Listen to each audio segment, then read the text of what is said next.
G'day and welcome to the Grow a Small Business Podcast. I'm your host, Troy Truen. Each week, we speak with an owner who has grown a business with 5 to 30 team members to something bigger.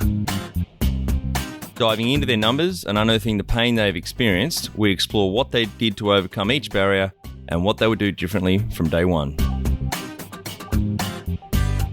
Let's get into it. Welcome, everyone. Today I'm interviewing Sue de Bievre from Beany. She's based in Hawke's Bay, North Island, New Zealand. Thanks for your time today, Sue. Yeah, it's great to be here. Let's start with how we know each other. So I discovered your business and reached out on LinkedIn, and you were kind enough to come on the cast today. Yeah, no, absolutely. It's taken a little while, hasn't it, to find a suitable date, but here we are. Tell our audience a bit about your business, what it does and how it makes money. All right, so Beany, we offer online accounting services to small business owners in New Zealand and Australia, and now we've just launched into the UK. So we do everything that a traditional accountant does, so tax returns, financial statements, business advisory, but we do it all online and at a lower price point. Out of interest, how long ago did you move to just an online model? Was COVID the catalyst, or what you? No. We set up. So I guess just taking a step back, I'm a chartered accountant by trade, and about in 2013, I was sitting in somebody else's business working for them, and I was looking around and thinking, oh my God, like accountants haven't shifted how they're doing things since the 14th century, and I was really interested in technology. So we built the technology, the software, to basically allow us to offer online services at a lower price point. Great. Well, that's the next question, how you started out. So 2013, you jumped from a corporate chartered accounting job and started your own business? Yeah. Yeah, well, I've sort of been sitting working for I guess as well, I've been in and out of public practice my whole career. So sometimes I'm in practice working for others, and then I get bored and restless and I go and start a business, and then I get burnt out, and then I go back into practice to have a little bit of a breather. And so I've had that pattern my whole life. So I was working for somebody else at this point when I just thought now is the time for me to completely revolutionize my industry. Great. And so you've had a few other businesses before this one. Were they also accounting businesses? I've had a traditional accounting business before, but my husband is a hotelier, and we've had lots of bars and restaurants as well, and a few other bits and bobs. My first business was owning a bungee jumping company in the UK. So that was literally my first foray into business. Bungee jumping in the UK, whereabouts was that? I came to New Zealand, saw bungee jumping here and thought, oh, that's a really good idea. Went back to the UK, but there weren't really any suitable bridges there. So it was really scary when you think about it. We had a crane, we built a cage, and then we just would haul people up in this crane in pub car parks and throw them out of this cage. Great. And we didn't kill anybody. So that was really good. And what happened with that business in the end? Did you sell it or? I sold it. Yeah. Great. How many years were you running that? Only probably 18, 24 months, something like that. Yeah. It was kind of, it just had its moment. So I just hit actually a trend, made quite a lot of money and sold it before the trend died. Were you the first in the UK to do bungee jumping? No, there'd been somebody else who had a similar experience to me, had seen it in New Zealand and gone back. So no, there were a few operations, but not many. Yeah, great. And when you started in 2013, how old were you when you started Beany? My God, I don't know. Early 50s. Yep, great. And do you have some key numbers you can share to illustrate the growth of the business over the 9 years? Yep. So probably the best way to look at it is in terms of FTEs. When we started, obviously, it was just me. And I must mention my co-founder as well, John Curtis. So he was a software developer. So obviously, I had the industry knowledge and John had the technical knowledge. So there were the two of us working for free for quite some time. So now I think we're up to something like 48 staff. Holy shit, 48 FTE in 9 years. Yeah. Wow, that's phenomenal growth. And I have to say, at the moment, we're growing so rapidly. I don't think a week is going by when we're not adding a new person. So I would expect in the next 12 months, we'll probably be hitting close to 100. Wow, that's tremendous growth. Well done. Congratulations. Thank you. Any other key numbers you're happy to share? I just had a quick look at our growth rate. So we'll probably grow this year somewhere between 35 and 40% revenue growth this year. Fantastic. And on your website, it says you've helped over 4,000 businesses. Yeah. So that's about the number of New Zealand and just fact check myself. Yeah, that's Australia and New Zealand businesses. That's about the number we look after. Great. And how long ago did you launch in the UK? 2 weeks ago. Oh, right. Okay. So we're currently helping 5 businesses in the UK. Yep. So it's very new. When was the moment you felt like you had succeeded? I'm not sure I've hit that moment yet. I don't know. I think maybe most entrepreneurs, we like the shiny thing in the future. So we're constantly chasing the shiny thing in the future. So whenever you kind of hit a metric that you've been aiming at, you somehow have to push it down the road. Otherwise you get bored. So I don't think I've succeeded. And I'm 58, so I really need to get on with it now. Yeah. What does success look like to you? Happy team, happy clients. Everybody's making a good living, being productive, adding value to the world. Lots of different ways of looking at it, I guess. Number one thing you'd recommend to marketing a fast-growing business? Oh my God. Use professionals. I think I fluffed around too long in the beginning thinking that I could be the marketer. I think if I'd have just actually bit the bullet and hired the best professional I could earlier on, that would have saved a lot of pain and heartache. Yeah, love your brand, love your website, really strong. I think it's terrific. And you've got some metrics you track for customer happiness?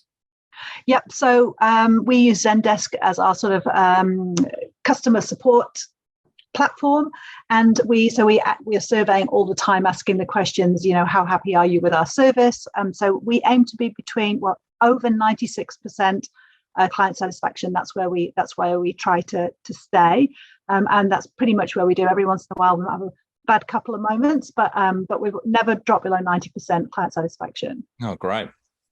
How did you fund the business? Pain and suffering. So I went the route of capital raising. And I guess every business takes its own route. I personally find capital raising really difficult and really stressful. It's hard work. We've gone through a series of rounds. Yeah. Right. Okay. Great. And so you've got investors on apart from just yourself and your co-founder? Yeah, exactly. So we've got obviously some other members of the team have invested. So I'm trying to say probably half the shareholders are team members still. And then we've got Icehouse Ventures, Enterprise Angels, so 2 angel groups, K1W1, which is another significant New Zealand fund has invested. So it's sort of a mix of institutional and individual investors. Oh, great. I know that I've met the guys at Icehouse. I think it was Jason. We were doing a crowdfund for New Zealand whiskey late 2018. So I met the Icehouse people. Yeah. Really nice. They are obviously very active in the New Zealand market. Yeah, they're based in Auckland. Yeah. If you were to start up today with plenty of funding, would you go into your industry?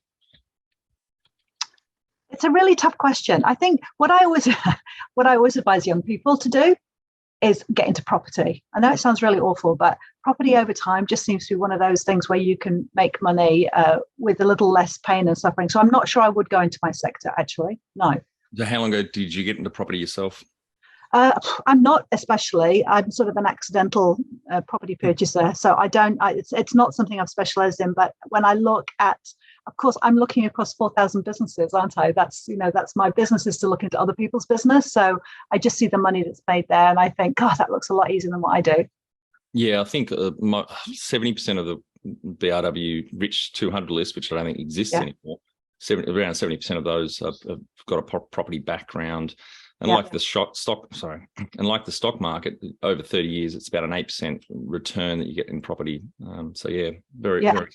Well, and the great thing about property is you don't need to do the pain of capital raising, because you just go to the bank because they'll lend you money to buy property and they won't lend you money to build your business. And I've railed against that for many a long year, but that's the huge advantage of property is you can get debt finance. And the other benefit is there's no people in property. Oh, well, you see, I like people, so I don't have a problem dealing with people. That's why I like people too, but it's taken me several decades to get good at finding the right people, the A players. So I've been burnt by B and C players and some arseholes. So, yeah. Well, that, of course, is the nature of employing people. Yeah. Can you outline the most stressful point in your small business growth journey so our audience can learn from it? Yes. And I don't often talk about this because it was especially painful, but I will share with you. So in 2018, I was capital raising for Beany. And I don't know what it was, whether I was having a bad year, whether the economy was having a bad year, but I failed to raise. And I went through to lots of meetings, tried to use professionals to get help. really, really worked my ass off to raise capital for my business. And at the end of 2018, I had failed to raise any capital for my business. And I was really staring down the barrel of not losing the business, but having to sort of stop all our ambitious growth plans and say, okay, I failed. We're just going to have to just be like a small accounting business. And it was so painful. And actually, we've got some of our team are in Manila. So I just thought, I'm doing no good here, beating myself to death trying to raise money. So I went to Manila and just lived in Manila for a few weeks and just hung out with my team, worked with them, and sort of got my head back into the game and came back. And then I kind of went again and managed to raise money in about April 2019. But shit, that was a low point for me. So surrounding yourself with your team in the Philippines, that really helped you refocus and build your energy back up, would you say? Yeah, I think sometimes you have to just kind of regroup. You just have to be with people who are not just like, and I'm sure you've done this, Troy, probably some of your listeners will have done this, like going to the investment community and saying, this is my business. I love my business. I've invested in my business. And then looking at it and go, nah, not interested. Don't care. It's actually just brutal. It's personal, very personal. It is personal. Yeah. And so sometimes you need to kind of recharge with people who are still invested in your business. Yeah. What area in business do you feel you've had to work on the most to add the greatest value? Marketing. Yeah. 100%. Because we're all about growth. We're all about the maintenance of growth. And obviously in that is the retention piece. So making sure that you're looking after the people, the customers you've already got and growing them and their businesses. But I think for me, marketing was my biggest, cliff. What have you enjoyed the least about managing fast growth? I think probably my capital raising story might answer that. Yeah. What do you love most about growing a small business? I love the people. I love the client interaction. I love my team to bits. I was away, obviously, in the UK, started in the UK, got back on Tuesday, went out drinking with some of my team members on Wednesday night. Just so happy to see them again. It sounds a bit trite, but I love them.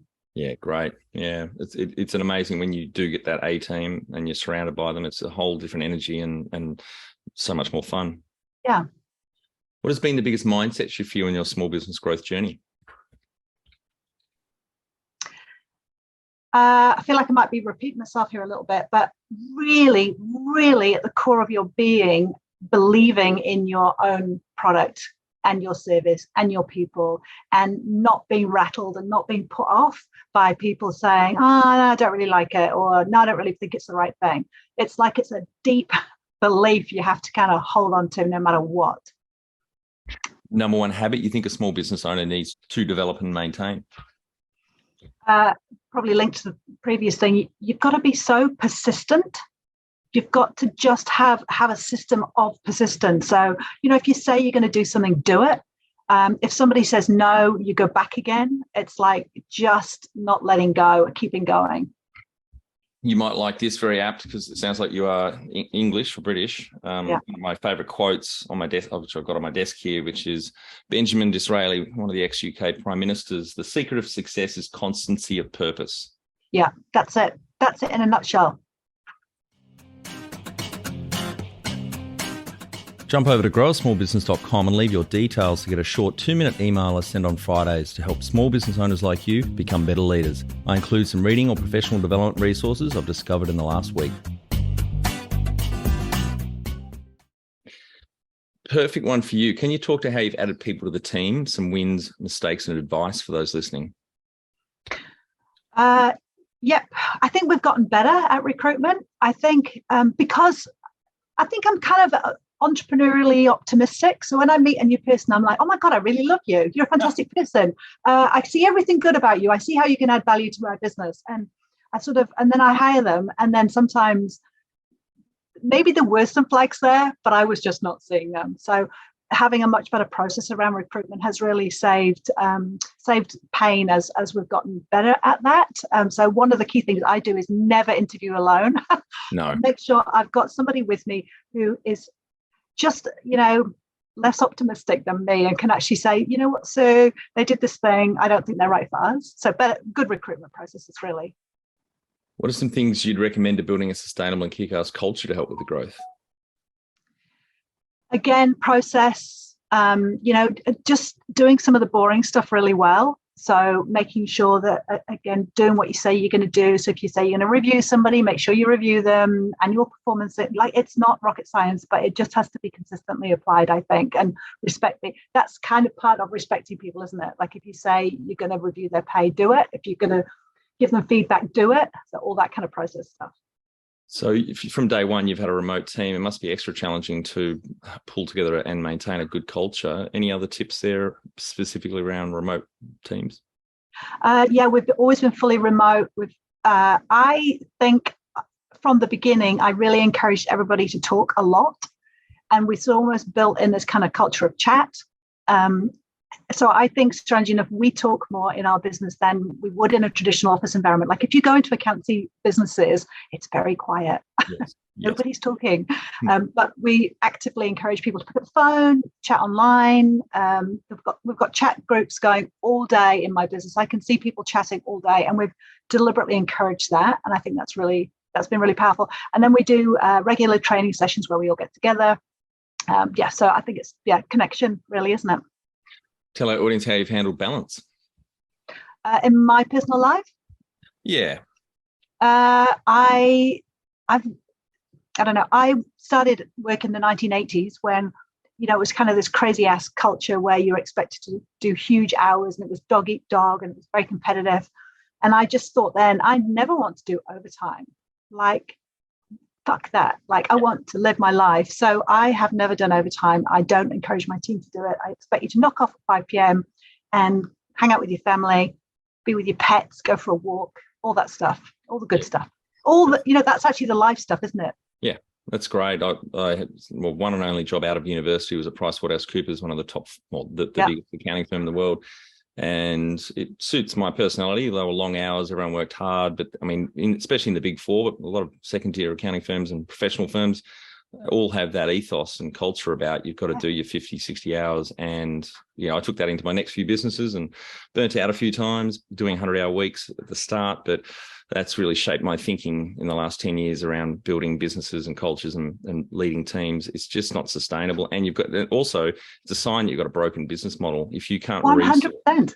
I was listening. I was at an event on Wednesday listening to one of the winners actually of the awards talking, just saying 24/7, we never stop. We're always on for our clients. We work really long hours. And I was just thinking, don't. You're not going to last. Yeah. Yeah. How much professional development have you invested in yourself? Probably not enough, in all honesty. I have to keep up my CPD hours, so I have that discipline, which is really good. But I must admit, it's kind of on my to-do list is to do a bit more in professional development. I feel like I'm being professionally developed because I'm always at the edge of my knowledge. Like, because this company is growing fast, I'm in software, which I've never done before. I'm going into new markets, which I've never done before. So I feel like I'm always developing, but I have no formal process around that. And I really should. Have you had mentors or coaches along the way? Yeah, I have an amazing group, especially now, I must say. Teresa Gatting, I don't know if you'll know it in Australia, but she started some really big businesses over here, very successful. And so she's kind of, I say, can I just have a 30-minute chat? And I've got a bunch of people like that. Yeah, great. Do you have a board of directors or advisors? I do. So Beany has 4 directors, myself, and 3 others. So yeah, we meet monthly. It's quite a formal sort of structured arrangement, which is, I think, good for discipline. And do you have any independent directors on the board or a chair of the board? Well, interesting. We have, so there's myself, I'm a sort of an executive director, and then we have 3 independents, which is a little bit unusual, but that's a product of capital raising. What was the last bit? You asked me something else then. Who chairs the board? Oh, yeah. So this is interesting. We've always had a chair, but the chair resigned and we replaced with a new person. And we just decided not to have a chair. So currently we don't have one. And honestly, it doesn't make any difference, I don't think. Now, Sue, you're one of the few we've had on that's had businesses in the past that you've exited from. Do you have any advice for the audience on exiting or getting ready to exit? I think getting ready to exit and exiting is always kind of a job in itself, unless you're just lucky and somebody wanders in, but it requires a huge amount of focus. So I think that what you have to start to do when you're starting to think about it is think, who are the potential acquirers? And then start to position yourself in the mind of the potential acquirers. And you need a list of them one will not do. So creating a competitive environment and starting to direct your business into alignment with what you think your acquirers are going to want. So it's quite a strategic long play, I feel. Right, so we're on to our final 5 questions. What do you think is the hardest thing growing a small business? I don't know. I don't know. Honestly, what's the hardest thing? For me, the hardest thing is just keeping the growth going through effective marketing and good cost of acquisition. Yeah. Favorite business book which has helped you the most? I'm just a massive fan of Thinking Fast and Slow by Daniel Kahneman. I don't know if you've read it. It's not a business book per se, but it's fascinating about how people think, and I highly recommend it. Yeah, I think someone suggested that to me. It's on my list, so I'll definitely get into that one. Do honestly, it's a game changer because once it's so research backed. It's awesome. Any great podcasts or online learning tools you use for your own professional development? Well, your podcast, obviously, it's the number one in Australia. One tool you'd recommend to help grow a small business?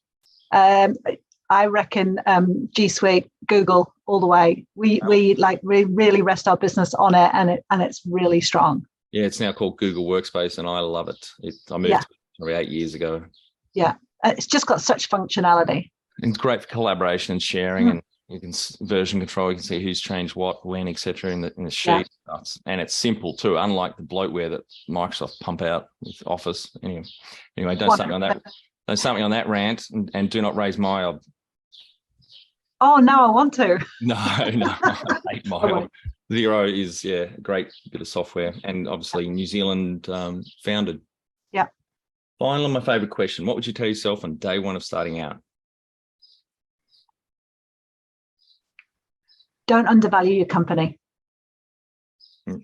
Great advice.